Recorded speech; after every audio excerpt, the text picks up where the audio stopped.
And everyone, welcome to MR Defense. In today's video, we are going to do English questions for FCAT 1 2023. This is part 1 of the series and we will consecutively upload other parts too. In today's video, we are going to solve the questions related to spotting error and fill in the blanks.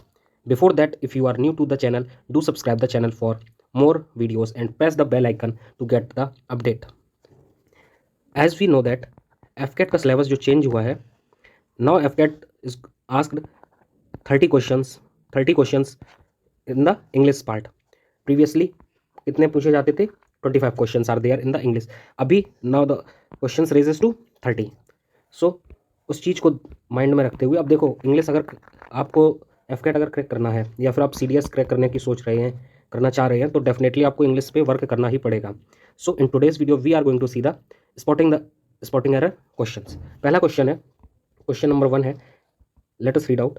Indian feminism grew out of the women's movements of the late 19th century, reached full maturity in the early 20th century. सबसे पहले तो आपके दिमाग में क्या आना चाहिए? ये वुमेन्स मूवमेंट. देखो, जब भी मैं जैसे सॉल्व करूंगा, अगर एग्जाम में सॉल्व कर रहा हूँ इस क्वेश्चन, तो मैं देखूंगा वुमेन्स ठीक लिखा हुआ है, क्योंकि जब एपोस्ट्रोफी एस का यूज होता है, देखो सबसे पहली बात तो ये प्लूरल है, वुमेन प्लूरल है, और ठीक है वुमेन होता है सिंगुलर, वुमेन का प्लूरल क्या होता है? Women. And apostrophe S use हुआ है to show the possession. Apostrophe S किस लिए यूज किया जाता है? पोजेशन के लिए यूज किया जाता है. जस्ट लाइक पोजेशन कुछ केसेस में क्या होता है, let's take an example, boys, ये प्लूरल फॉर्म हो गया. जब इसका पोजेशन दिखाया जाएगा तो अपोस्ट्रोफी एस क्या होगा? एस के बाद आएगा. ठीक है, इस केस में ये सही है. इंडियन फेमिनिज्म ग्रू का मतलब है कि आपको ये क्या दिखा रहा है? पास्ट में है. टेंस कौन सा दिखा रहा है? पास्ट टेंस है आपका. ठीक है, तो पास्ट टेंस है, तो एक बेसिक रूल यही होता है कि पूरा टेंस पास्ट होगा. देखो, पास्ट ग्रू भी है, इसके बाद रीच्ड भी पास्ट में दे रखा है. ठीक है, late 19th century in the early 19th century. So जो इसमें जो एरर है that is in the C part में एरर क्या है? द नहीं होगा. ठीक है, आर्टिकल द नहीं होगा. ठीक है, आर्टिकल द नहीं होगा. क्यों? क्योंकि सिंपल सी बात है कि आपका ये एक ग्रामेटिकली एरर है, क्योंकि द जो होता है वो आपका एक डेफिनेट आर्टिकल है. ठीक है, डेफिनेट आर्टिकल है जो बेसिकली आपका यूज़ किया जाता है प्रॉपर नाउन के साथ, या फिर पर्टिकुलर पर्सन या थिंग के साथ. ठीक है, पर्टिकुलर पर्सन या थिंग के साथ. ठीक है, ये आपको इसमें याद रखना है. डेफिनेट आर्टिकल द होता है, ए और एन, ये आपके दोनों कौन होते हैं? Indefinite articles. ठीक है, अच्छा, द का यूज़ कहाँ कहाँ पे होता है ये भी जान लो. द का जो आपका यूज़ होता है प्रॉपर नाउन के साथ साथ, द आपका यूज़ किया जाता है डेजर्ट. इसके डेजर्ट के नेम के आगे, कोई भी डेजर्ट है उसके नेम के आगे जो यूज़ होगा, किसी बुक का नाम है, ठीक है, बुक के नाम के आगे द सहारा हो गया. ठीक है, नेक्स्ट हो गया, किसी होटल का नाम है, आपने सुना होगा द मेडिसन स्क्वायर. ठीक है, ट्रेन का नाम हो गया, न्यूज़पेपर का नाम हो गया, आपने न्यूज़पेपर में देखा होगा the Indian express, the Hindustan times, the Hindu. ठीक है, तो आर्टिकल आपका न्यूज़पेपर के नाम के साथ भी यूज़ होता है. इसके अलावा ग्रुप ऑफ आइलैंड्स के नाम के साथ यूज़ होता है, ग्रुप ऑफ आइलैंड्स के साथ. देन आपका ओशियंस हो गए, गल्फ्स हो गई, एंड प्लैनेट्स हो गए, माउंटेन हो गए. माउंटेन रेंजेस के साथ यूज नहीं किया जाता है. ठीक है, माउंटेन रेंजेस के साथ यूज किया जाता है, पीक के साथ नहीं किया जाता. जैसे क्या हो गया आपका, माउंटेन रेंज अरावली है या एवरेस्ट पीक है, तो इनके साथ यूज नहीं होगा. चलो, moving on to next question. दूसरा क्वेश्चन देखते हैं. दूसरा क्वेश्चन पढ़ते हैं. Second question is, Rahul asked me whether I was interested to joining the group for the trip. ये सी पार्ट है and D is no error. देखो, सबसे पहली बात तो इस क्वेश्चन को देख के मेरे दिमाग में ये आया कि ये इनडायरेक्ट स्पीच में है. डायरेक्ट स्पीच में नहीं है. ठीक है, Rahul asked me whether I was interested to joining the group for the trip. ठीक है, तो देखो क्या होता है कि इसमें जो है आपका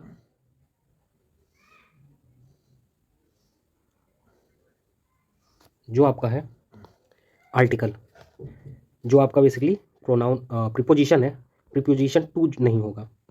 ठीक है, टू की प्लेस पे क्या होगा? इन. मतलब ये कह रहा है कि राहुल ने मेरे से पूछा कि weather I was interested in joining the group for the trip. मतलब राहुल ये पूछ रहा है मेरे से कि क्या मैं इंटरेस्टेड हूँ ग्रुप ज्वाइन करने के लिए जो ट्रिप पे जा रहा है। तो यहाँ पे आर्टिकल टू नहीं आएगा, सॉरी आपका प्रीपोजिशन टू नहीं आएगा, इन प्रीपोजिशन आपका इन प्रीपोजिशन इस क्वेश्चन में यूज़ होगा। एरर किस पार्ट में है, सी इज़ द राइट आंसर। अब इन प्रोपोजिशन के बारे में कुछ बात जान लेते हैं। सबसे पहली बात, इन और एट का बड़ा कन्फ्यूजन होता है कि इन कहाँ यूज़ करें, एट कहाँ यूज़ करें। इन जो यूज़ होता है रेफर करता है किसको, बिग प्लेसेस को, बिग टाउन्स हो गई, सिटीज़ हो गई, ठीक है। एट क्या यूज़ कहाँ पे यूज़ किया जाता है, कंपैरेटिवली जो आपकी कंपैरेटिवली स्मॉलर प्लेसेस के लिए यूज़ किया जाता है आपका क्या, एट आर्टिकल, ठीक है।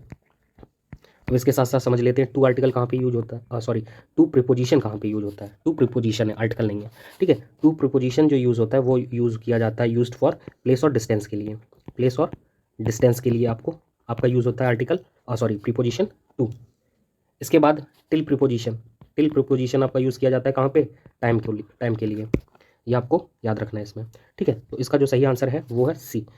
और एक बात याद रखनी है, टू के साथ हमेशा जब भी आएगा वर्ब का फर्स्ट फॉर्म ही आएगा। जैसे इस केस में दिया है टू ज्वाइनिंग तो हो ही नहीं सकता था, ठीक है, या तो टू ज्वाइन होता, ठीक है। तो ये बात भी आपको याद रखनी है, ये भी रूल होता है कि टू के साथ हमेशा वर्ब का फर्स्ट फॉर्म आता है। Moving on to next question.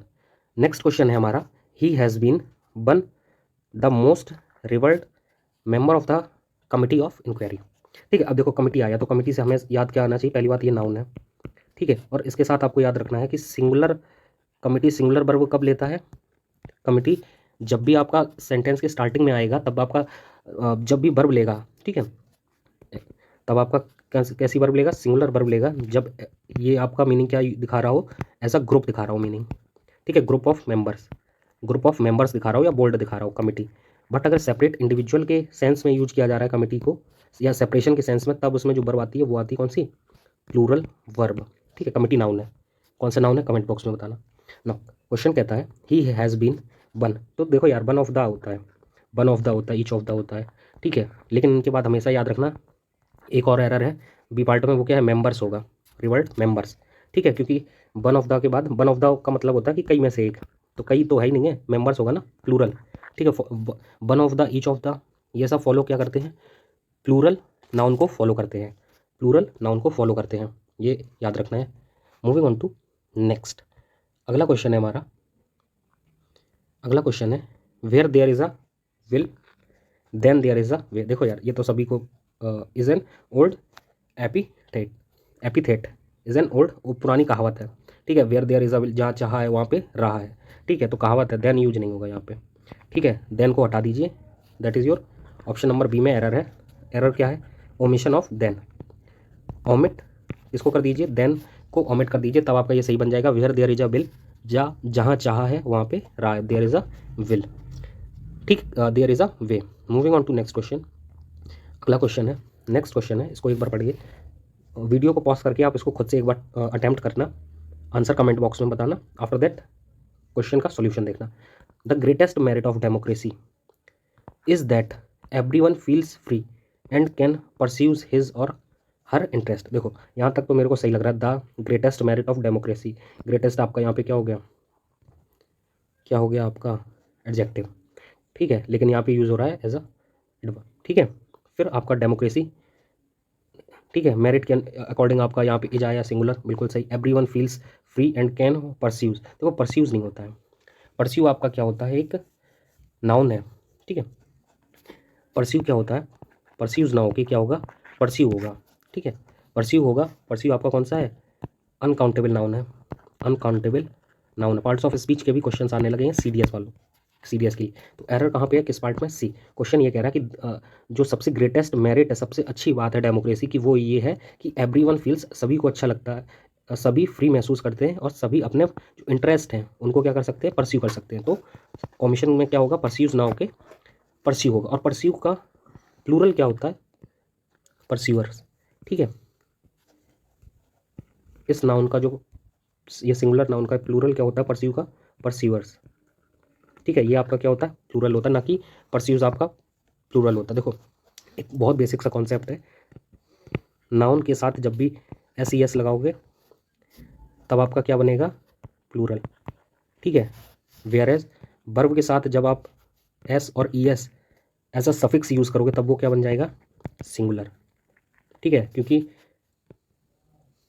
Verb का जो ओरिजिनल फॉर्म होता है दैट इज़ प्लूरल। वर्ब हमेशा जो ओरिजिनल फॉर्म रहता है वो प्लूरल फॉर्म में रहता है। एस और ई एस का सफिक्स लगा के हम उसको क्या करते हैं, सिंगुलर बनाते हैं। वेयर एज नाउन को हम लोग क्या करते हैं, एस और ई एस सफिक्स के रूप में जोड़ के बाद में जोड़ के क्या बना देते हैं, प्लूरल। एग्जाम्पल के तौर पे है बॉय, सिंगुलर है, बॉयज़ हमने कर दिया तो क्या हो जाएगा, प्लूरल बन जाएगा। ठीक है, चलिए moving on to next question. अगला क्वेश्चन है हमारा, one should not act according to one's whims and fancies on public places.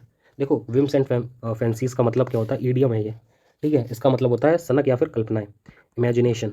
ठीक है, सनक या कल्पना, सनक का मतलब होता है एकदम पागलपन की तरह, वैसे नहीं, इमेजिनेशन की तरह नहीं, अपने हिसाब से पब्लिक प्लेसेस पे एक्ट करे। मतलब वन शुड नॉट एक्ट, किसी भी बंदे को अपने इमेजिनेशन और पागलपन के उसमें एक्ट नहीं करना चाहिए। कहाँ पे, पब्लिक प्लेसेस में। सिंपल सा बात है। ठीक है, तो देखो वन के साथ आप याद रखना, जब भी वन एज अ सब्जेक्ट आएगा तो वन के लिए हमेशा प्रोनाउन वंस, ठीक है, यूज किया जाएगा। और जहाँ भी और भी जो भी आएगा पूरे पार्ट ऑफ स्पीच वन से ही रिलेटेड होगा। ठीक है, वंस, ठीक है, वन वंस, और वन का क्या होता है, जो भी अदर पार्ट ऑफ स्पीच होते हैं वो यूज किए जाते हैं। ठीक है, सिंपल सा देखोगे इसमें ये कि आपका जो प्रीपोजिशन ऑन है वो आपका इसमें क्या किया गया है, गलत यूज किया गया है। ठीक है, इन पब्लिक होगा, पब्लिक में, ना कि on public. On public places नहीं, इन पब्लिक प्लेसेस। इनका मतलब है कि उस जगह पे ऑन नहीं होगा, ऑन पब्लिक प्लेसेस नहीं, इन पब्लिक प्लेसेस। तो इस तरीके से इसका क्या है, स्पॉटिंग द एरर का सी। देखो गड़बड़ इसमें नहीं लग रही है, वन शुड नॉट एक्ट बहुत नॉर्मल है, subject followed by a verb. ठीक है, हेल्पिंग वर्ब। ठीक है, बहुत सही कंस्ट्रक्शन के अकॉर्डिंग ये नॉट आया है। फिर आपकी वर्ब आई है act, then according to one's whims and fancies, एकदम सही आपका क्लॉज आया है। ठीक है सब। फिर उसके बाद ऑन में प्रॉब्लम है, ऑन प्रीपोजिशन ना होके इन प्रीपोजिशन यूज़ होगा। ठीक है, नेक्स्ट क्वेश्चन है, अगला क्वेश्चन है, irrigation works have a special importance in an agricultural countries like India where rainfall is unequally distributed throughout the seasons. मतलब ये कह रहा है कि इरीगेशन वर्क्स, इरीगेशन के जितने भी वर्क्स हैं, काम है, हैव अ स्पेशल इंपॉर्टेंस। ठीक है, उनका एक स्पेशल इंपॉर्टेंस होता है। ठीक है, स्पेशल इंपॉर्टेंस कहाँ पे, देखो वर्क्स और वर्क आपको पता होना चाहिए। वर्क का मतलब होता है काम, एंड वर्क्स का मतलब होता है किसी का वर्क्स ऑफ शेक्सपियर या फिर वर्क्स ऑफ कालिदास। तो एक तो ये होगा। ठीक है, दूसरा क्या होगा, यहाँ पे आपका ए एन में एन आपका जो आपका आर्टिकल है वो यूज नहीं होगा। ठीक है, क्योंकि आपका एग्रीकल्चर जो है, एग्रीकल्चर जो है आपका एडजेक्टिव है, और एडजेक्टिव के आगे आपका कोई भी, एडजेक्टिव के आगे कभी भी आपका आर्टिकल यूज नहीं होगा। ठीक है, एडजेक्टिव के आगे आर्टिकल जब भी यूज होगा होता है मोस्टली आपका यूज कौन सा होगा, द, वो भी किसके साथ, सुपरलेटिव के साथ। सुपरलेटिव जो आपका फॉर्म होता है, ठीक है, द हायर यू गो, वो दूसरा केस होता है, the highest, one of the highest peak in the countries. ठीक है, उस तरीके से। तो आपका ऑप्शन बी होगा क्या, इसका सही आंसर होगा, बी सही आंसर होगा। तो बी में क्या होगा, एन यूज़ नहीं होगा, एन को क्या करना है, ओमिट करना है। ठीक है, एन का ओमिशन करना है। ठीक है, ओमिशन करना है, तब आपका सेंटेंस बनेगा, irrigation works have a special importance in an agricultural countries. अब देखो कंट्रीज क्या है, नाउन है, countries like India where rainfall is unequally distributed throughout the seasons. Simple सी बात है। ठीक है, समझ रहे हो। अगर आपने यहाँ तक वीडियो देख ली है तो लाइक करके जाइएगा और चैनल को सब्सक्राइब कर लेना। ठीक है, चलो नेक्स्ट क्वेश्चन है। नेक्स्ट क्वेश्चन बोलते हैं, economists believe that India had taken a new turn in 1990 with the liberalisation of our economy. देखो हर आया है किसके लिए, इंडिया के लिए। तो आपको एक यहाँ से रूल याद रखना है कि किसी भी कंट्री के लिए, इंडिया हो पाकिस्तान हो, सबके लिए जो भी आपका प्रीपोजिशन यूज किया जाता है, सॉरी प्रोनाउन आपका जो भी यूज़ किया जाएगा किसी कंट्री के लिए, वो आपका यूज़ कौन सा होगा, फेमिनिन जेंडर वाला होगा। ठीक है, तो उसी का क्या है, सी, और उसी का जो ऑब्जेक्टिव फॉर्म होता है दैट इज़ हर, उसको यूज़ किया जाएगा। ठीक है, ठीक है, ऑब्जेक्टिव केस जो होता है सी का, उसको यूज किया जाएगा। तो इकोनॉमिस्ट मानते हैं, बिलीव करते हैं किस बात पे, ठीक है, प्रेजेंट दिखा रहा है, बिलीव का मतलब है प्रेजेंट दिखा रहा है। इकोनॉमिस्ट आया है, नाउन में एस लगा है लास्ट में, इसका मतलब ये किस में है, प्लूरल नंबर में है। ठीक है, ये देखो जब भी ना एग्जाम में सॉल्व करो, मैं बता रहा हूँ कि कैसे इन क्वेश्चंस को एग्जाम में आप सॉल्व करते हो या करना चाहिए। ठीक है, अब देखो यहाँ पे नॉर्मल लग रहा है, India had taken a, past की बात हो गई। ठीक है, बिल्कुल सही बात है। 1990 में इंडिया में एक एलपीजी पॉलिसी आई थी, लिबरलाइजेशन, प्राइवेटाइजेशन और ग्लोबलाइजेशन। ठीक है, 1990 में, जिसकी वजह से क्या हुआ था, इकोनॉमी इंप्रूव हुई थी। तो इसमें जो आपका प्रीपोजिशन टू है, लिबरलाइजेशन टू हर इकोनॉमी नहीं होगा, that is your of her economy. तो आपका जो एरर है, वो है आपका क्या, टू को हटा के क्या यूज़ करना चाहिए, use replace to with of. ठीक है, ऑफ लगा दो, ऑफ प्रीपोजिशन यूज़ कर दो। अब पढ़ो सही सेंटेंस क्या बनेगा। Economist believe that India had taken a new turn in 1990 with the liberalisation of her economy. ठीक है, लिबरलाइजेशन टू हर नहीं होगा, ऑफ का मतलब होता है, पोजीशन दिखा रहा है कि इंडिया की जो इकोनॉमी है उसका लिबरलाइजेशन होना। ठीक है, नेक्स्ट क्वेश्चन है, नेक्स्ट क्वेश्चन पर आते हैं। नेक्स्ट क्वेश्चन है लर्निंग मैनी लैंग्वेजेस। बहुत सारी लैंग्वेजेस सीखने में, बहुत सारी लैंग्वेजेस लर्न करने में क्या कर होता है, प्रमोट्स लिंग्विस्टिक का मतलब होता है लैंग्वेज। ठीक है, प्रमोट्स का मतलब होता है कि बढ़ावा देती हैं। Linguistic, cultural and social harmonies among people, specially speaking different languages, among people speaking different languages. और डी, नो एरर। तो देखो मेरा जो ध्यान जाएगा वो पहला जाएगा अमंग। अमंग का आपको रूल पता होना चाहिए। अमंग यूज होता है किसके लिए, जब हम मोर देन टू और मोर लोगों को कनेक्ट कर रहे हो तब हम यूज़ करेंगे अमंग। नहीं तो हम यूज़ क्या कर देते हैं, दो लोगों के लिए बिटवीन। ठीक है, बिटवीन का यूज होता है। ठीक है, तो अमंग का मतलब होता है मोर देन टू, दो से ज़्यादा लोगों को जोड़ने के लिए हम कंजंक्शन अमंग का यूज़ करते हैं, ना कि बिटवीन का। अभी नेक्स्ट देखेंगे लर्निंग मैनी लैंग्वेजेस, एकदम सही है। ठीक है, नॉर्मल कंस्ट्रक्शन है। एंड प्रमोट्स आपका क्या आ गया, वर्ब आ गया। प्रमोट्स क्या है आपका, वर्ब है। ये क्या है, सिंगुलर वर्ब है। क्यों सिंगुलर वर्ब है, क्योंकि आपका क्या है, मैनी लैंग्वेजेस लगा के ये आपका सिंगुलर बन गया।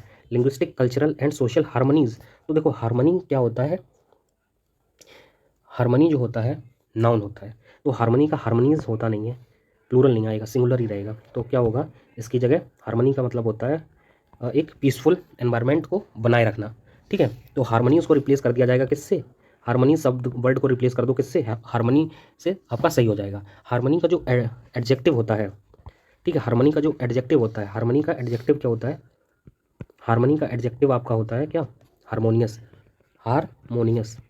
ठीक है, हारमोनियस ना कि हारमोनीज। ठीक है, सही है, समझ में आ गया। तो आपका जो बी पार्ट में एरर है, तो इसका जो सही आंसर है वो क्या है, दैट इज बी पार्ट। ठीक है, moving on to next question. Next question है all stakeholders of education. Stakeholders बहुत बार वर्ड आता है। स्टेक होल्डर्स का मतलब होता है जितने लोग भी पार्टिसिपेट कर रहे हैं। ठीक है, प्रतिनिधि करने वाले, पार्टिसिपेट। ठीक है, all stakeholders of education have देखो अब सबसे पहली बात आपको देखना है कि ऑल स्टेक होल्डर्स के अकॉर्डिंग ही आपका यहाँ पे क्या आया है, हैज़ और हैव। तो आपका यहाँ पे क्या आया है, ये आपका क्या है, स्टेक होल्डर्स आप देख रहे हो प्लूरल दिखा रहा है। ठीक है, ये आपका एक नाउन क्लॉज है, नाउन क्लॉज है। ठीक है, जिसमें आपका क्या है, इसके अकॉर्डिंग आपका क्या चल रहा है, यहाँ पे हैव आया है। यहाँ पे अगर स्टेक होल्डर होता तो यहाँ पे ऑल नहीं होता। ठीक है, ठीक है, क्योंकि ऑल क्या होता है, काफ़ी सारे लोगों को बताने के लिए। ठीक है, तो आपका क्या यहाँ पे आता है, हैज़ होता, लेकिन अभी ये सही है आपका, तो नो एरर। ए में हैव पे कोई एरर यहाँ पे नहीं है। अब हम आगे चलते हैं, आगे पढ़ते हैं। Have the right to ask, ठीक है, फॉर अकाउंटेबिलिटी, बिल्कुल सही। मतलब कि सभी स्टेक होल्डर्स जो एजुकेशन के स्टेक होल्डर्स हैं उनको एक अधिकार दिया गया किसका, अकाउंटेबिलिटी के पूछने के लिए। अकाउंटेबिलिटी एकदम सही है। In every aspects of its implementation, education क्षेत्र में जो भी स्टेक होल्डर्स हैं उनको ये अधिकार दिया है कि वो हर एस्पेक्ट को क्या करें, इम्प्लीमेंटेशन के पूछें कि कैसे हो, और उसके लिए जवाबदेह रहें। अकाउंटेबल का मतलब होता है जवाबदेही। ठीक है, हिंदी में बोलते हैं जवाबदेही, जिम्मेदारी। ठीक है, तो यहाँ पे क्या होगा, एस्पेक्ट्स नहीं होगा, ये थोड़ा सा गलत लगता है। इन एवरी एस्पेक्ट होता है, इन एवरी एस्पेक्ट। ठीक है, इन एवरी एस्पेक्ट होता है, तो ऑमिशन क्या होगा, एस्पेक्ट्स का होगा एस्पेक्ट। इस तरीके से सी आपका क्या होगा, सही आंसर होगा। देखो यार और सिंपल सी बात है, इसमें आपका कॉमन रूल लग रहा है और कोई इतने ज़्यादा एफकेट में हार्ड भी नहीं आते, बहुत सिंपल से होते हैं।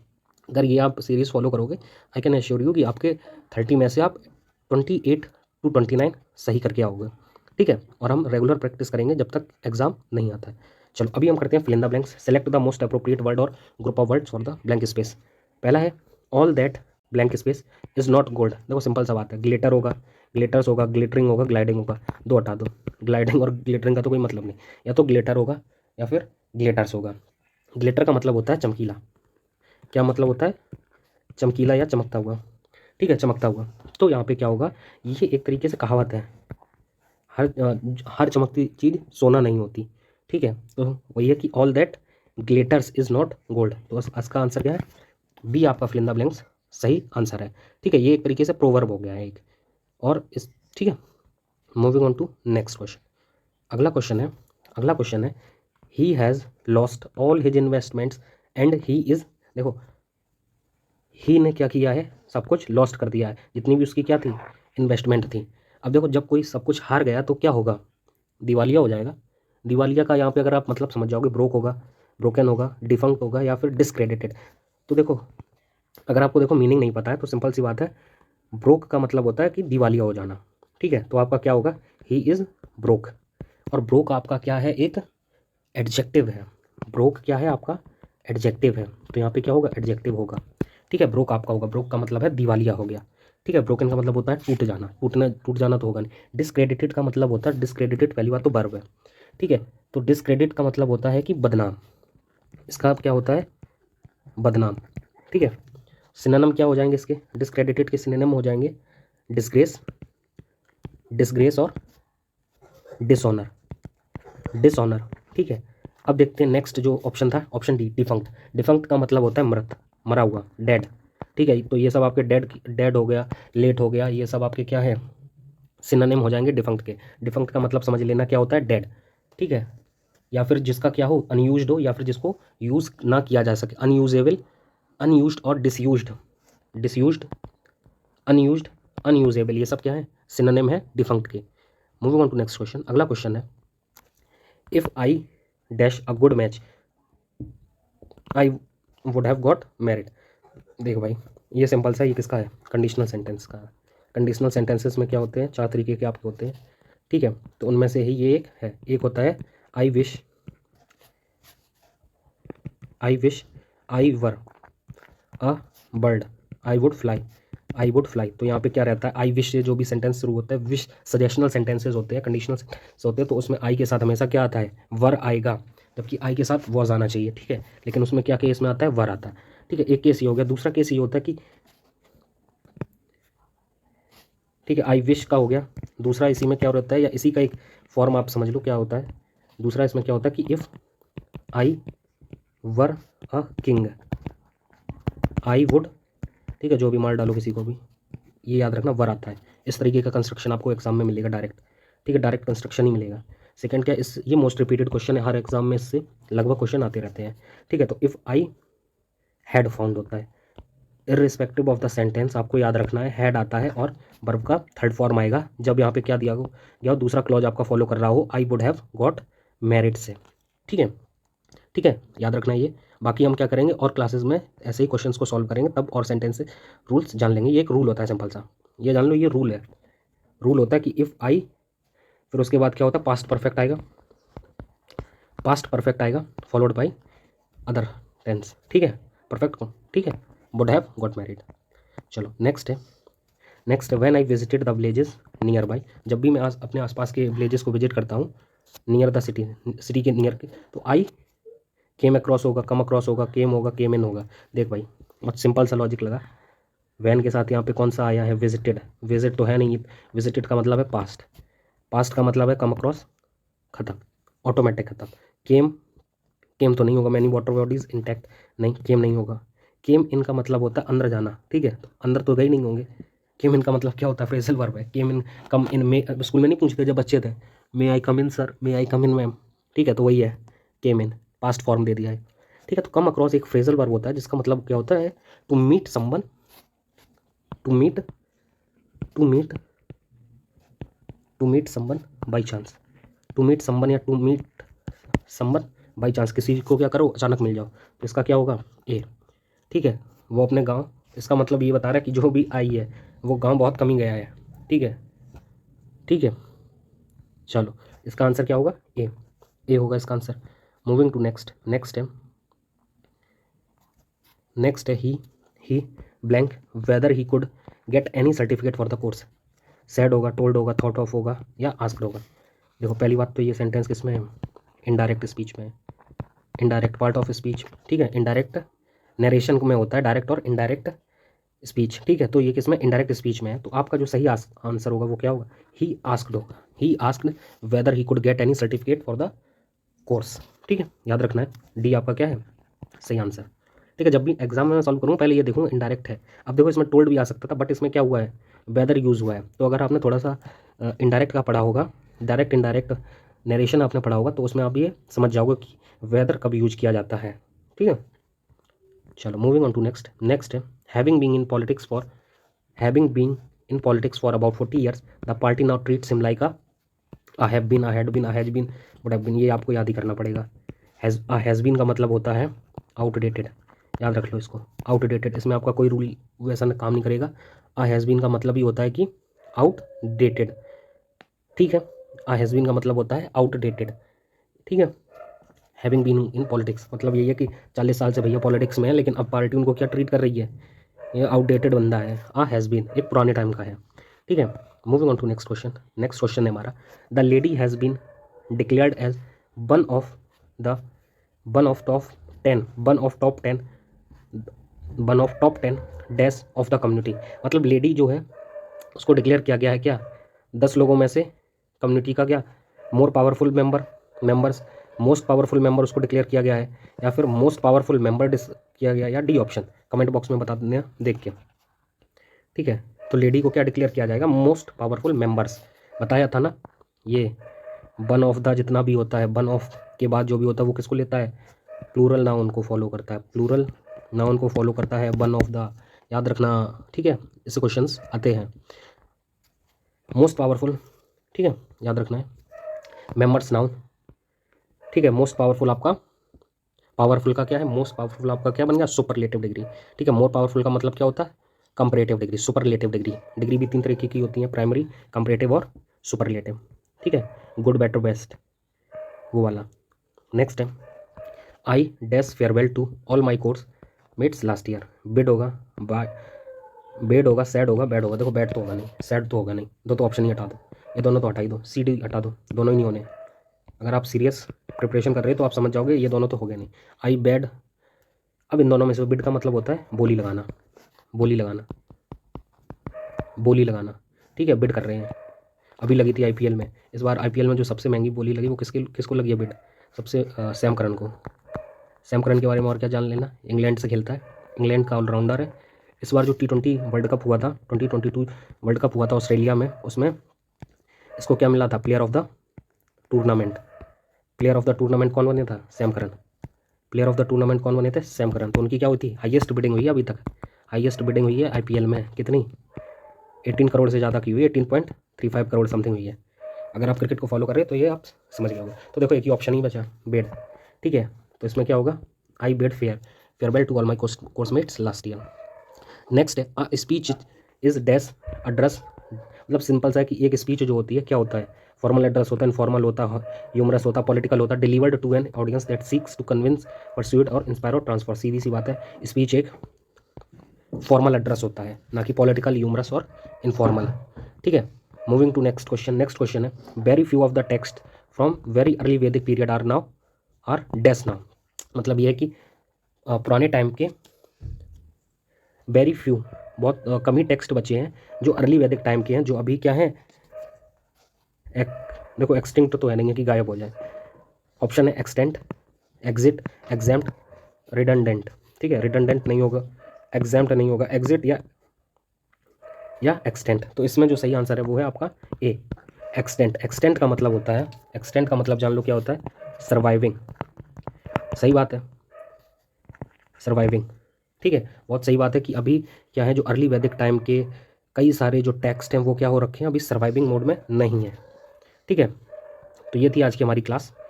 और जाते जाते आपको थोड़ा सा एयरफोर्स के बारे में बता दूं। ये है आपका कौन सा, एडवांस लाइट कॉम्बैट हेलीकॉप्टर, ठीक है, ठीक है। लाइट कॉम्बैट हेलीकॉप्टर है जिसका नाम क्या है, लाइट कॉम्बैट हेलीकॉप्टर है जिसका नाम है प्रचंड। और इंडिया का ये क्या है, first made in India light combat helicopter है, जो आपका क्या करेगा, दुनिया में कहीं भी लैंड कर सकता है, टेक ऑफ कर सकता है। कहाँ पे? एल्टीट्यूड कितना ऊंचा है? 16,400 फीट, मतलब सियाचिन से भी टेक ऑफ और लैंड कर सकता है। और प्रिसेशन स्ट्राइक भी कर सकता है, क्योंकि कॉम्बैट का मतलब भी है, देख रहे हो आप, कैनन्स लगी हैं, ठीक है, कैनन्स लगी हैं फायरिंग के लिए, ठीक है। Better than most attack helicopters operating globally. अच्छा, एक और इंडिया जो ऑपरेट करती है वो कौन सा करती है? रिसेंटली हमने एक लिया था अपाचे, वो भी क्या है, ठीक है, हैवी कॉम्बैट हेलीकॉप्टर है, ठीक है, हैवी लिफ्ट कॉम्बैट हेलीकॉप्टर है। अपाचे जो आपका हेलीकॉप्टर क्या है, वो हेलीकॉप्टर है आपका क्या? Combat, heavy combat helicopter. ये थी आज की वीडियो। पीडीएफ के लिए आप अबाउट सेक्शन में जाके टेलीग्राम पे पीडीएफ इसकी मिल जाएगी, ठीक है। And thank you for watching the video. If you really like it तो इसको आप press the like button, share कर दो and do subscribe the channel. Thank you.